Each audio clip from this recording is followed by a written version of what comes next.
오늘 우리에게 주시는 하나님의 말씀은 고린도전서 13장 4절에서 7절 말씀입니다. 이 계시의 말씀을 통해서 하나님의 음성 들으시기를 바랍니다. 사랑은 오래 참고 사랑은 온유하며 시기하지 아니하며 사랑은 자랑하지 아니하며 교만하지 아니하며 무례히 행하지 아니하며 자기의 유익을 구하지 아니하며 성내지 아니하며 악한 것을 생각하지 아니하며 불의를 기뻐하지 아니하며 진리와 함께 기뻐하고 모든 것을 참으며 모든 것을 믿으며 모든 것을 바라며 모든 것을 견디느니라. 아멘. 예수님께서 어떤 바리새인의 집에 계실 때에 전에 창기였던 어떤 여자가 예수님의 발에 옥합을 깨트려 부은 사건이 발생을 했습니다. 우리는 이 사건을 너무 잘 알고 있기 때문에 별 생각 없이 지나칠 수 있습니다만은 사실 이 사건은 누구도 예상치 못했던 충격적인 사건이었습니다. 창기는 돈을 벌기 위해서 자기 몸을 파는 사람입니다. 여성의 순결을 돈과 바꿀 만큼 물질에 대한 애착이나 집착이 굉장히 강했던 사람입니다. 그런데 이런 사람이 300데나리온이나 되는 향유를 주님의 발에 부었다는 것은 정말 엄청난 일이라 아니할 수 없을 것입니다. 여리고의 세리장 삭개오도 마찬가지입니다. 그는 이웃이니 양심이니 이런 것은 전혀 생각지도 않았던 사람입니다. 누가 어떻게 손가락질을 한다고 하더라도 온갖 수단과 방법을 다 동원해서 세금을 징수하고 불의한 재물로 자기 창고를 채워갔던 사람입니다. 그런데 이 사람이 예수님을 만난 후에 가난한 사람들을 위해서 자기 창고를 완전히 다 개방을 했습니다.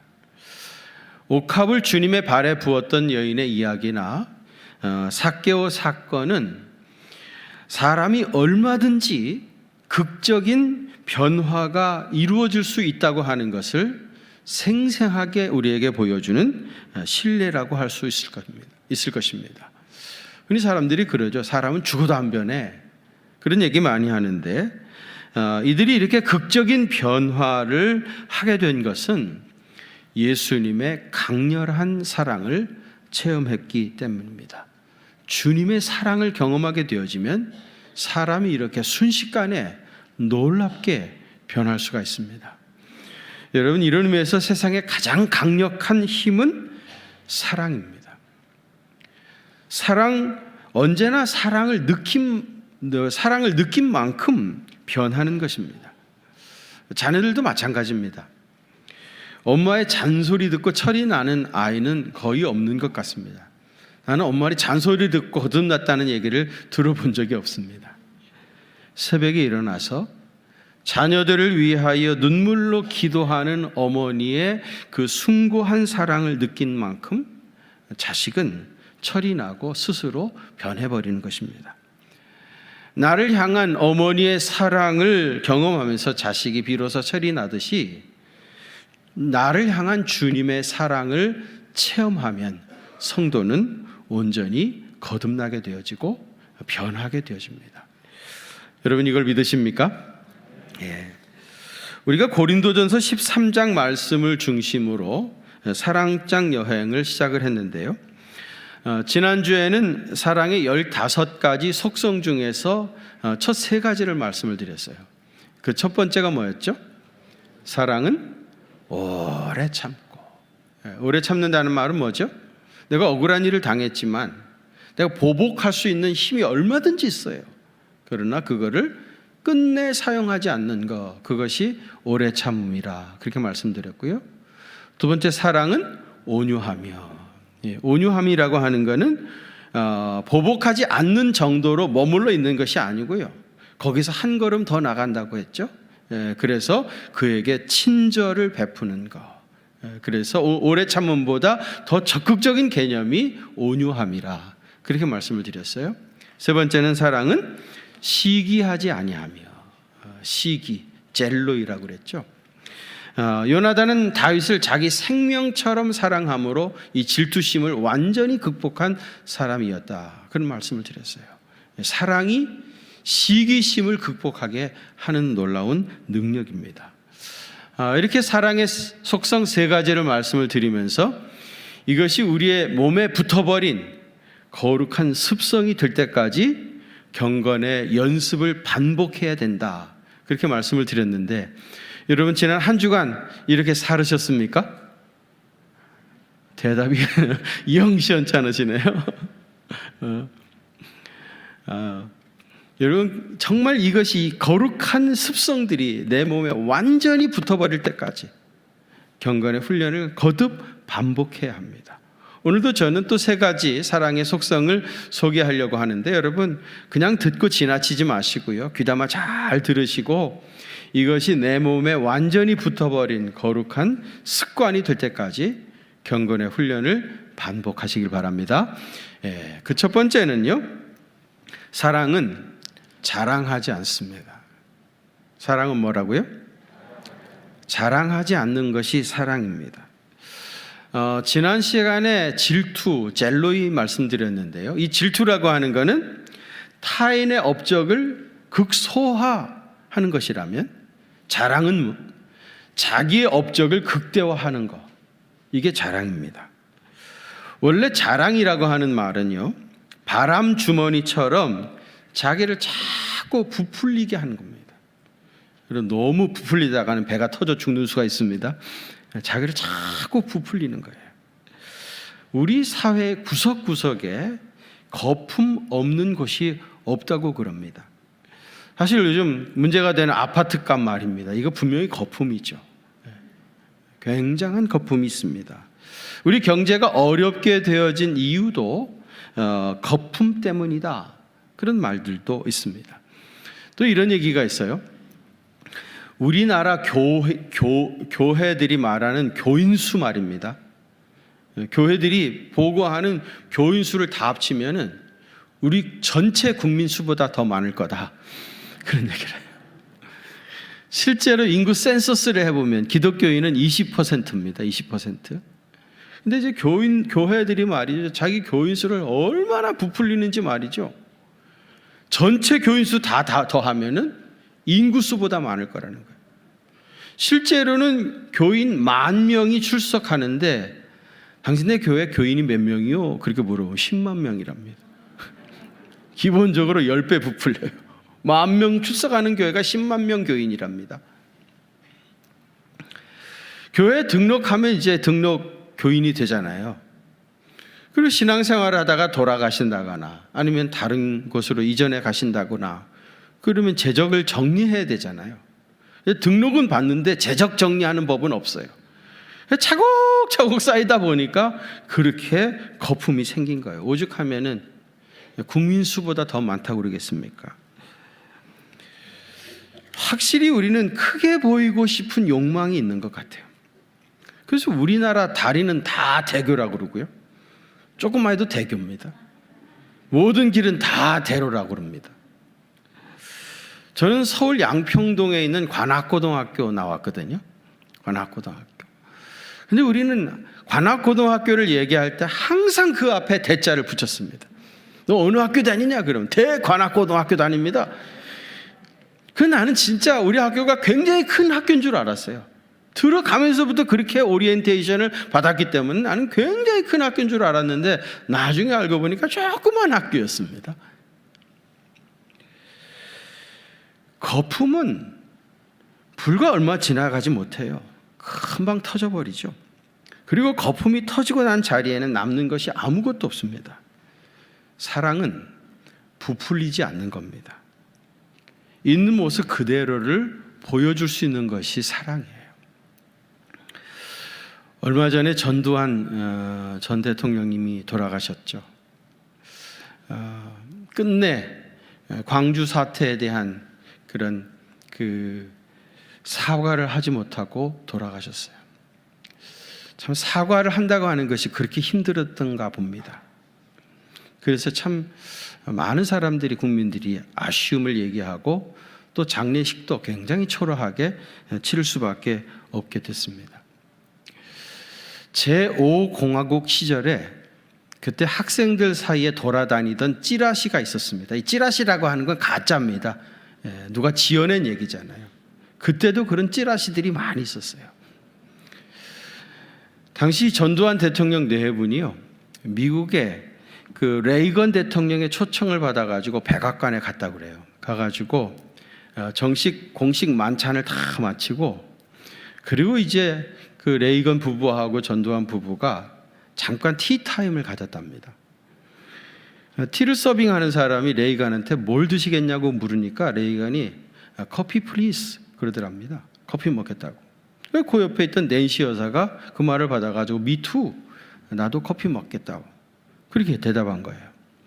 그래서 전두환 대통령이 뭐라고 이제 말을 해야 되는데 낸시 여사가 미투 그랬는데 기죽을 수 없잖아요. 그래가지고 자기는 미쓰리 그랬답니다. 그쪽에서 미투라고 하는데 나는 미쓰리 해야 되죠. 미쓰리 딱 그랬더니 그 옆에 앉아 계시던 이순자 여사가 자기 부르는 줄 알고 미쓰리 그러니까 예 그러면서 일어났더랍니다. 찌라시입니다, 여러분. 실제로 그런 일은 없었습니다. 제가 이러다가 사자명예 훼손죄에 고발당하지 않나 싶습니다. 여러분, 일본 사람이나 우리 한국 사람이나 유난히 영어를 못하는 원죄를 가지고 태어났어요. 왜냐하면 우리 한국말에는 일본어는요 토시 언어입니다. 토시를 붙여가지고 문장을 만들어가는 언어인데 영어는 논리 언어이죠. 단어가 어디에 들어가느냐에 따라 가지고 그 역할을 달리하기 때문에 우리는 영어를 배우기가 굉장히 어려운 그런 원죄를 가지고 이 땅에 태어났습니다. 그래서 사실 여러분, 우리 한국 사람이 영어 못하는 게 무슨 큰 죄도 아닙니다. 부끄러운 일도 아니고요. 사실 내가 영어 하는 것만큼 미국 사람이 한국말 할 수 있는 사람이 있으면 나와보라고 하십시오.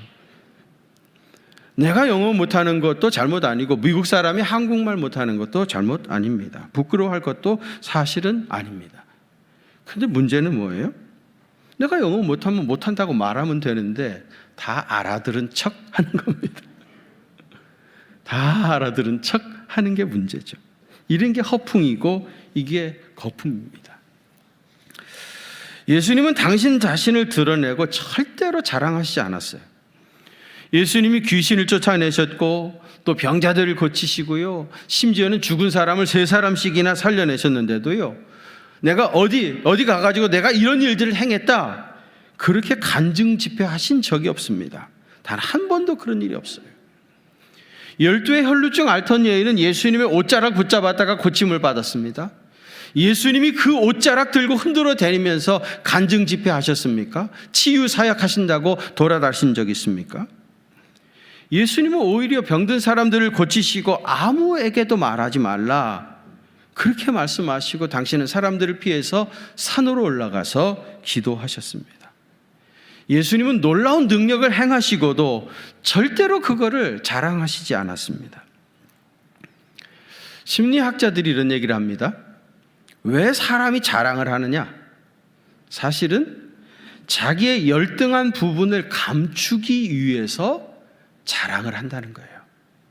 그 말이 맞다고 하면은 자랑을 많이 하는 사람은 뒤집어 얘기하면 열등감이 많다 그런 얘기도 될 것입니다. 이런 의미에서 예수님을 만남으로 진정으로 거듭난 사람, 또 십자가의 사랑을 체험한 사람은 자기 자신을 있는 모습 그대로 긍정하고 받아들이게 되어지고요, 그래서 자기의 약점을 숨기기 위해서 허풍을 떨거나 자랑하지 않습니다. 요한일서 2장 15절과 16절 말씀 한번 같이 봉독하실까요? 시작. 이 세상이나 세상에 있는 것들을 사랑하지 말라. 아버지의 사랑이 그 안에 있지 아니하나니 이는 세상에 있는 모든 것이 육신의 정욕과 안목의 정욕과 이생의 자랑이니 다 아버지께로부터 온 것이 아니요 세상으로부터 온 것이라. 아멘. 여러분, 세상에 있는 것을 사랑하거나 또 그거를 자랑하는 거는요 마귀적인 겁니다. 아버지께로부터 온 것이 아니라 마귀로부터 온 겁니다.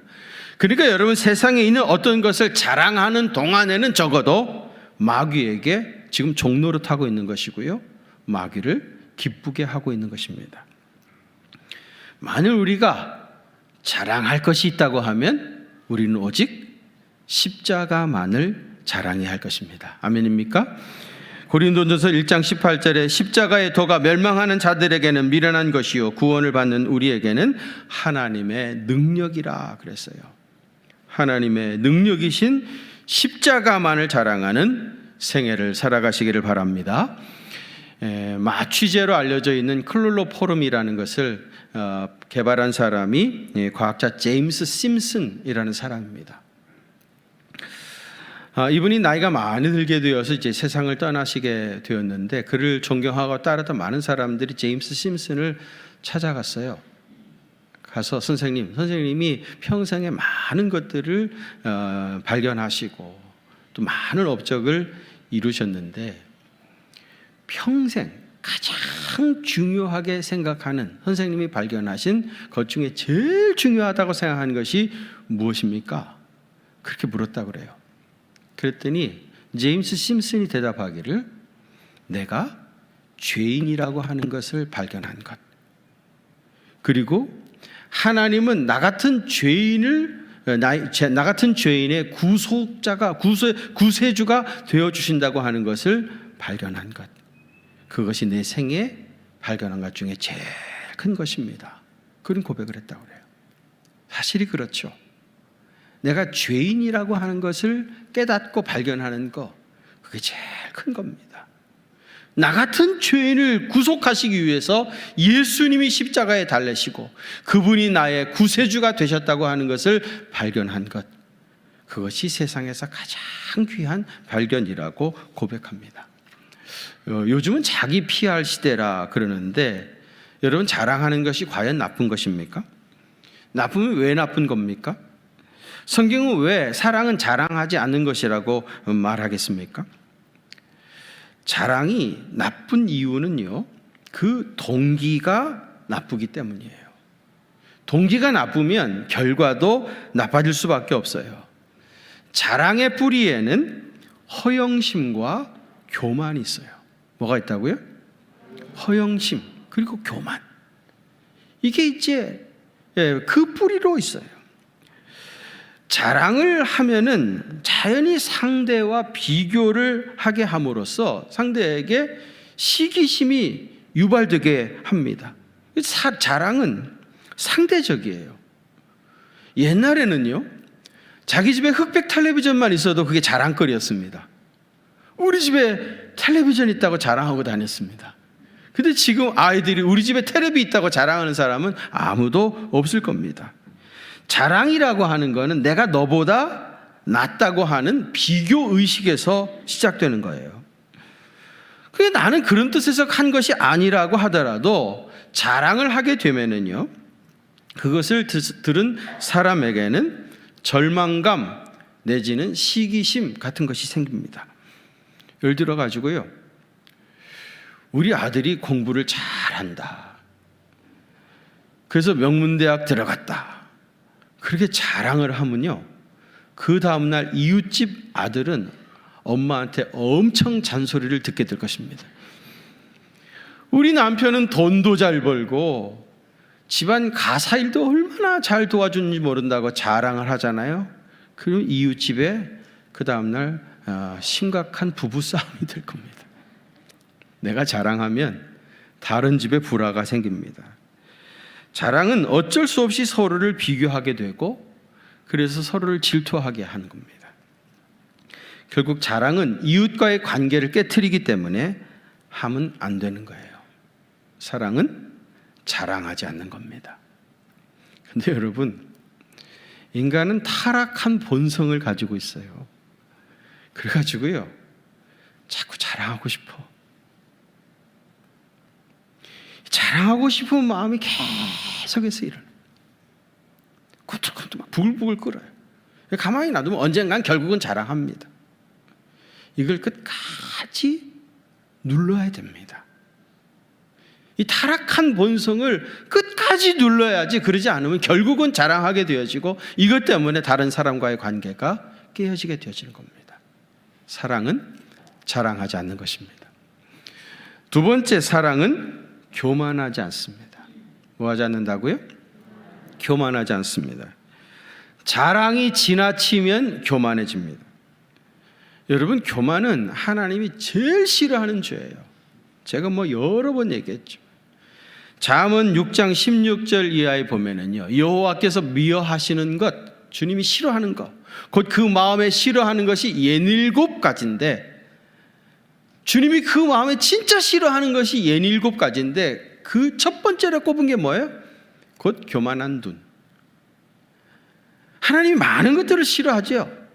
근데 그 중에서도 제일 싫어하는 것이 교만입니다. 교만. 근데 여러분, 이 교만은 하나님이 제일 싫어하시는 건데, 이게 무서운 이유는요, 교만한 사람은 자기가 교만하다는 걸 몰라요. 그게 문제예요. 미친 사람이 자기 미쳤다고 하는 거 보셨습니까? 꼭 마찬가지로 교만한 사람은 자기가 교만하다는 걸 몰라. 지금 교만한 얘기를 하고 있는데 그걸 나한테 하는 소리라고 하는 걸 몰라. 그래서 이 교만에 빠지면 헤어나오질 못하는 겁니다. 누가복음 18장 11절과 12절에 보면, 하나님이여, 나는 다른 사람들 곧 토색, 불의, 간음하는 자들과 같지 아니하고 이 세리와도 같지 아니함을 감사하나이다. 나는 일회에 2번씩 금식하고 소득의 11조를 드리나이다. 바리새인들이 이런 소리를 했습니다. 이 바리새인들은요, 늘 다른 사람과 자신을 비교하면서 타인을 멸시하고 자신의 우월성을 자랑스럽게 내세우고 있었습니다. 교만의 문제가 바로 이겁니다. 자기를 내세우기 위해서 다른 사람을 멸시하는 겁니다. 너희 무식한 놈들하고는 난 본질적으로 다르다고 하는 생각이 기본적으로 그 밑에 깔려 있는 거예요. 쿠어바디스를 쓴 생키비치의 작품 중에 흑암 속에 비치는 빛이라고 하는 단편 소설이 있습니다. 이 소설의 주인공이 까미옹카라고 하는 사람인데요, 이 사람은 조각가였습니다. 굉장히 유명한 조각가였어요. 그의 작품을 많은 사람들이 인정해 줬어요. 그런데 예술하시는 분들이 빠지기 쉬운 함정 중에 하나가 뭐냐면은 자기가 최고라고 하는 생각을 갖는. 이 까미옹카도요, 자기가 최고라는 생각에서 벗어나질 못했어요. 그러다 보니까 다른 사람이 어떤 작품을 만들어내도 그거를 칭찬해주고 인정해줄 줄 모르는 거예요. 그럼 여러분, 누가 이 사람하고 친구가 되겠습니까? 누가 이웃이 되어가지고 가까이 지내겠습니까? 누구 다른 사람 한 번도 인정할 줄도 모르고 칭찬도 할 줄 모르는 이 사람, 고독하게 혼자 쓸쓸하게 그렇게 늙어갔습니다. 그러다가 나이가 들어가지고 병이 들었습니다. 쇠약해서 병사량에 누워있는데 아무도 찾아와 주는 사람이 없어요. 누가 찾아오겠습니까, 이런 사람? 쓸쓸하게 병상에 누워서 자기 작업실에 그 좁은 침대에서 이제 죽어가는데, 이 까미옹카가 굉장히 놀라운 경험을 하게 되죠.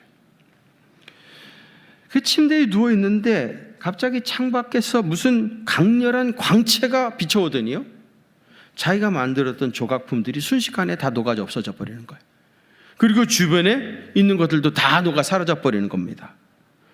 그러다가 얼마 있다가 자기 몸이 허공으로 붕 떠오르는 걸 느꼈어요. 한참 있다가 정신을 차려가지고 아래를 내려다 보니까 다 찌그러진 오막집 어두컴컴한 방에 지극히 초라한 시체 한 구가 누워있는 걸 보았습니다. 자세히 보니까 그게 자기 자신이었던 거예요. 이때 까미옹카는 자기 자신의 모습을 내려다보면서 내가 얼마나 초라한 존재인가 하는 것을 비로소 알게 되었다고 합니다. 여러분, 겸손한 사람의 끝은 지극히 아름답지만은 교만한 사람은 이렇게 고독하고 초라할 뿐입니다. 지혜서라고 말하는 잠언을 읽어보면요, 교만하지 말라 하는 말이 얼마나 많이 나오는지 몰라요.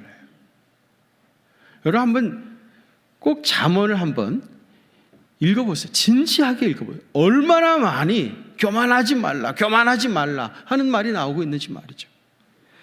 잠언 3장 34절에 보면 진실로 그는 거만한 자를 비웃으시며 겸손한 자에게 은혜를 베푸신다 그래요. 거만한 자는 하나님이 비웃어. 여러분, 하나님이 비웃으시는 이 사람이 잘 될 수 있을 것 같습니까? 절대로 잘 될 수가 없어요.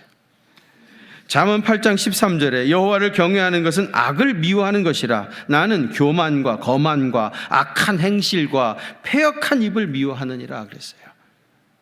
교만, 거만, 하나님 이런 걸 싫어하신다는 거예요. 잠언 16장 5절입니다. 무릇 마음이 교만한 자를 여호와께서 미워하시나니 피차 손을 잡을지라도 벌을 면하지 못하리라.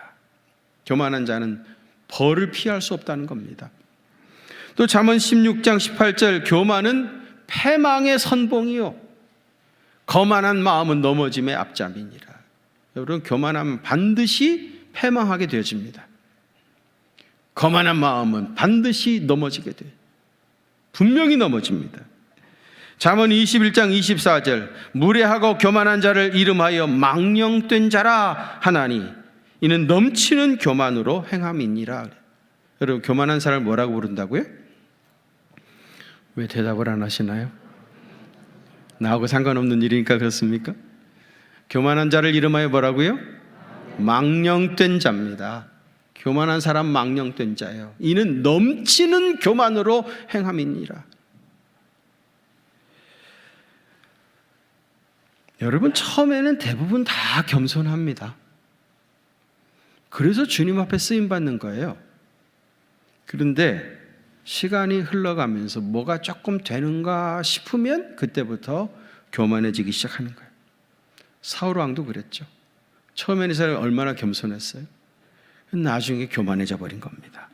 사울의 최후가 얼마나 비참했습니까? 교만한 자의 최후는 지극히 비참합니다. 그래서 끝까지 겸손해야 돼요. 끝까지. 마지막 순간까지 겸손해야 됩니다. 기억하십시오. 사랑은 교만하지 않는 겁니다. 그 다음 마지막 세 번째, 사랑은 무례히 행치 않습니다. 무례함이라고 하는 게 뭐예요? 기본적인 매너와 에티켓을 지키지 아니하고 자기 기분대로 행동하는 게 이게 무례함입니다. 다른 사람 입장이나 다른 사람의 감정이나 그가 처해 있는 상황을 배려하지 아니하고요, 자기 기분대로 행동하고 자기 기분대로 말하고, 그래서 다른 사람에게 불쾌감을 주는 것이 이게 무례함입니다. 예절이라고 하는 영어를 코티어스라고 합니다. 코티어스. 코트가 뭐죠? 왕궁입니다. 예절이라고 하는 것은 왕궁의 매너입니다. 왕궁에서 왕들의 예법들을 잘 지키는 것처럼 예의라고 하는 것은 왕자답게 살아가야 하는 거예요. 여러분, 사실 우리 그리스도인은 진정한 의미에서 왕자죠. 왕족입니다. 왜요?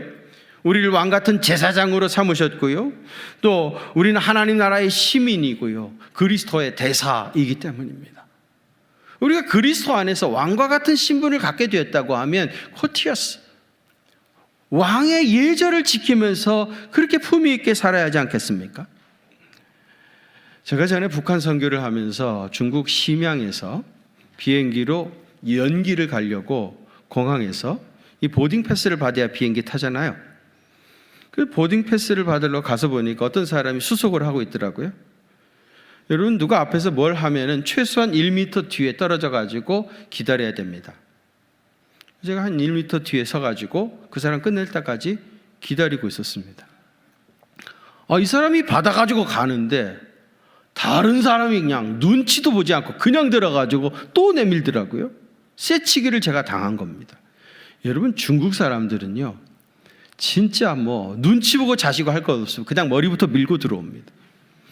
굉장히 불쾌하더라고요. 그래도 어떡합니까? 참았죠. 이 사람 다 하고 가니까 또 이 사람이 옆에서 또 들어오는 거예요. 오기가 생기더라고요. 언제까지 하나 보자. 그걸 계속 서서 기다렸습니다. 30분 지나가도 내 차례는 오지 않았습니다. 어떤 사람이 나한테 다가왔어요. 한국 분인 것 같은데 왜 여기 서 계시니? 근데 보딩 패스 받으려고 하는데 하도 이 중국 사람들이 새치기를 많이 해가지고 내 순서가 오지 않아서 이렇게 기다리고 있다. 그러니까 이분이 하는 말이 선생님같이 그렇게 해가지고 하루 종일 기다려도 안 된다는 거야. 자기가 해주겠대. 고맙다고.